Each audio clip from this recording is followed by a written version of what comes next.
এই যে এটা দেখতে পাচ্ছেন, এটা হচ্ছে সেফটি হারনেস, এটা হচ্ছে সেফটি বেল্ট নামে পরিচিত।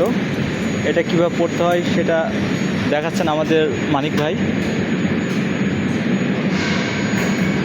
যে প্রথমে এটা হচ্ছে জামার মতো করে গায়ে দিয়ে নিতে হবে, তারপরে বুকের যে হুকটা আছে ওইটা লাগাতে হবে। এই যে তারপরে যে মাজার, এটা হচ্ছে মাজার বেল্ট। স্টেপ বাই স্টেপ আমাদের মানিক ভাই দেখাচ্ছেন সরাসরি। এবার হচ্ছে পায়ের ভিতর দিয়ে যেটা নেওয়া লাগে সেটা আটকাচ্ছে।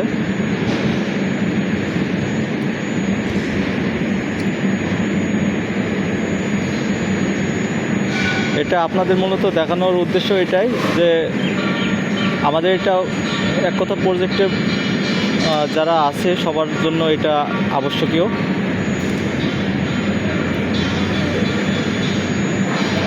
যদি কেউ 1.8 মিটার উচ্চতায় উঠে তাহলে অবশ্যই তাকে সেফটি বেল্ট পরতে হবে।